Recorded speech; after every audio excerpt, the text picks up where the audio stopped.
নমস্কার, আমার YouTube channel Bengal পলিটিক্সে আপনাদের স্বাগত। দলকে বিপদে ফেলে দিলেন তাদেরই বিরোধী দলনেতা, যার নাম শুভেন্দু অধিকারী। মোদির স্লোগান তিনি পাল্টে দিলেন। মোদির কি স্লোগান ছিল? মোদি বলেছিলেন সবকা সাথ সবকা বিকাশ, অর্থাৎ দেশের সমস্ত মানুষ এক সূত্রে গাঁথা থাকবে, সব শ্রেণী এক সূত্রে গাঁথা থাকবে, সবার উন্নতি একসঙ্গে হবে। শুভেন্দুবাবু কি করে দিলেন? বললেন যে এইসব স্লোগান আর দিতে হবে না।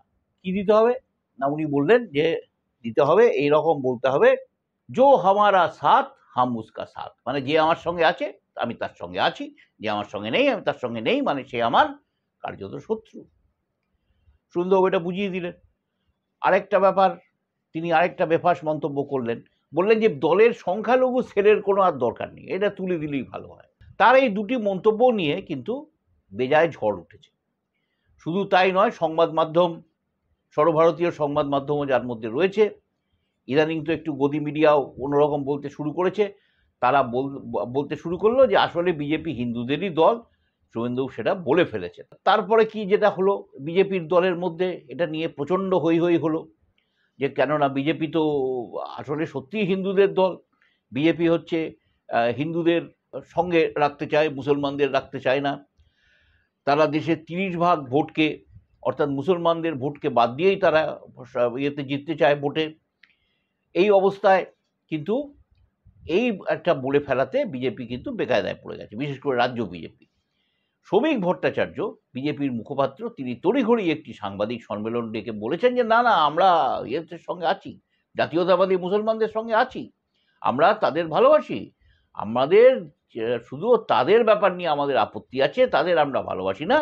যারা এক সময় নাপাক বলে এই দেশ ছেড়ে চলে গেছিলেন, এখন আবার ফিরে আসছেন এবং বিনা রক্তপাতে দেশটাকে দখল করার চেষ্টা করছেন, আমরা তাদের সঙ্গে নেই। বিজেপির সংখ্যালঘু সেল বলেই দিয়েছে যে দেখুন, এই শুভেন্দুবাবু যেটা বলেছেন সেটা হচ্ছে শুভেন্দুবাবুর একান্ত নিজস্ব বক্তব্য, এর সঙ্গে আমাদের কোনো দলের এরা বক্তব্য নয়। এখন মজার কথা যেটা হলো যে শুভেন্দুবাবু দায়ে পড়ে বিপদে পড়ে দুটো কথা বলেছেন। প্রথম কথা হচ্ছে সোশ্যাল মিডিয়ায় একটা পোস্ট দিয়ে তিনি বলেছেন যে আমি ও কথা বলিনি, আমার কথার ভুল ব্যাখ্যা করা হচ্ছে।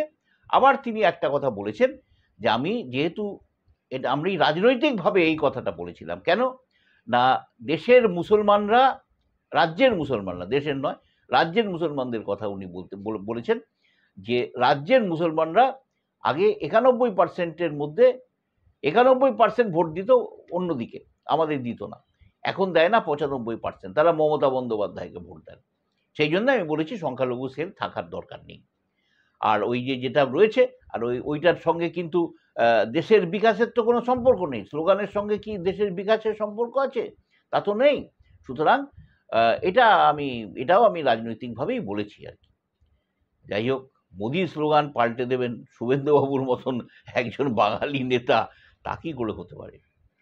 তো এখন মুশকিলে পড়ে গেছেন শুভেন্দুবাবু এই জন্যে যে শুভেন্দুবাবু আসলে অনেক আকথা কুকথা বলতে থাকেন, বলতে বলতে বলতে বলতে কোথায় কি বলতে হয় সে মাত্রাটা তিনি হারিয়ে ফেলেছেন, এবং নিজেদের দলের বর্ধিত কার্য সমিতির বৈঠকেই তিনি এই সমস্ত উল্টোপাল্টা বলে দিচ্ছেন, মোদির স্লোগান পাল্টে দিচ্ছেন, বলছেন মুসলমানদের সংখ্যালঘু সেলের আর দরকার নেই, এসব বলে তিনি বিজেপিকে বিপদে ফেলেছেন। বিজেপির সময় খুব খারাপ যাচ্ছে।